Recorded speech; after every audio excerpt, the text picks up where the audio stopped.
the action potential travels down the membrane towards the synaptic end bulb or synaptic knob.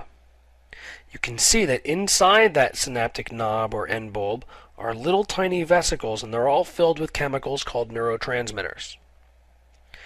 This synaptic end bulb is almost in contact with the next neuron that it's trying to communicate with.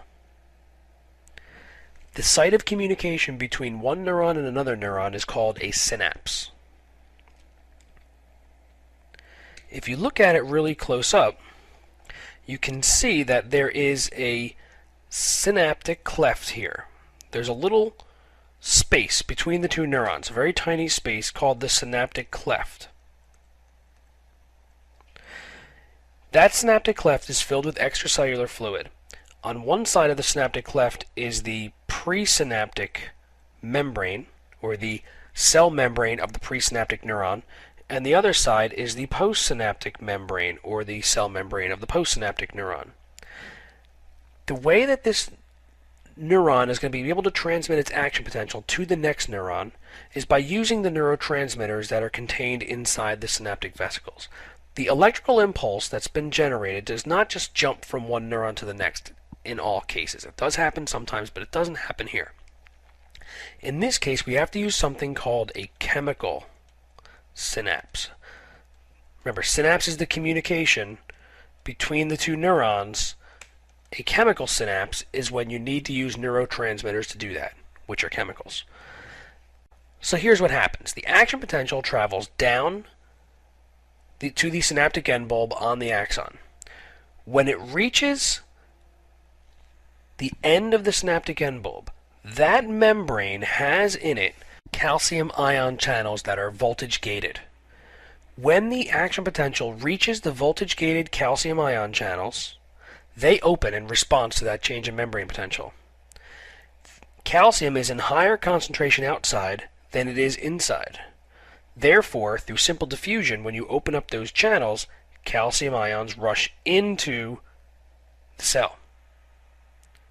Calcium ions stimulate the breaking open of the synaptic vesicles into the synaptic cleft. This is called exocytosis. It's a form of vesicle transport. Calcium ions stimulate the exocytosis of neurotransmitters. The neurotransmitters go into the synaptic cleft, they travel across the extracellular fluid, and they come in contact with receptors on the postsynaptic membrane. These receptors are ligand-gated ion channels. They are opened in response to the presence of a specific chemical, and that specific chemical, in this case, is the neurotransmitter. In this particular example, it's acetylcholine. The neurotransmitter stimulates the ion channel, opens it up, and allows ions to either enter or leave the cell, depending on their concentration gradients.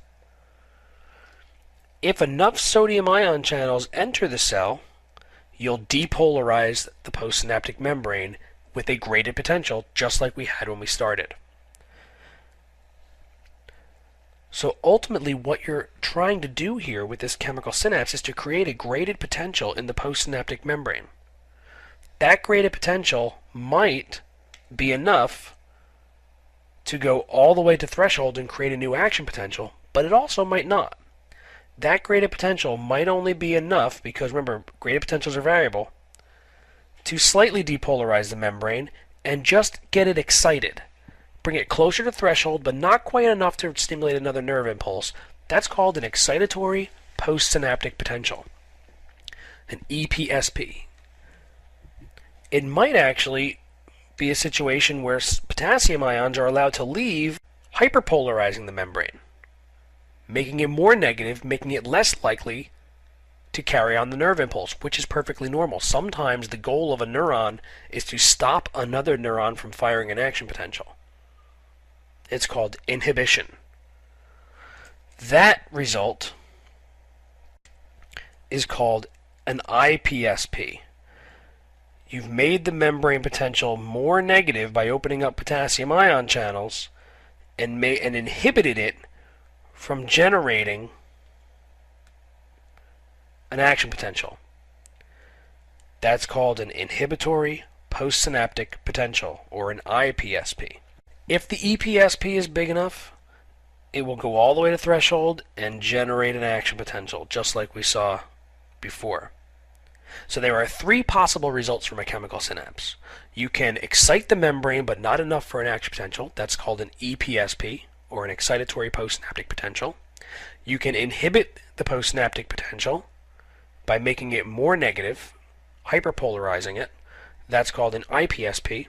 Or you can depolarize the membrane to threshold and result in an action potential and continue the nerve impulse to the next level.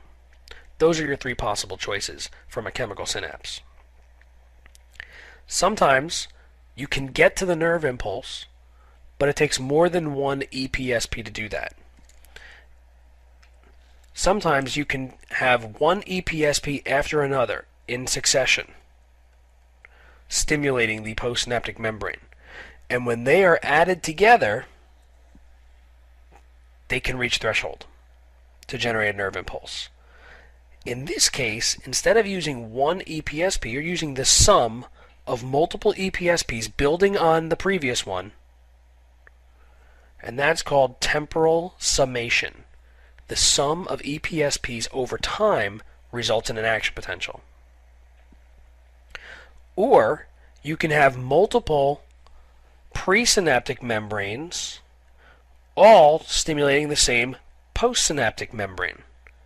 So you have multiple EPSPs at the same time depolarizing the postsynaptic membrane.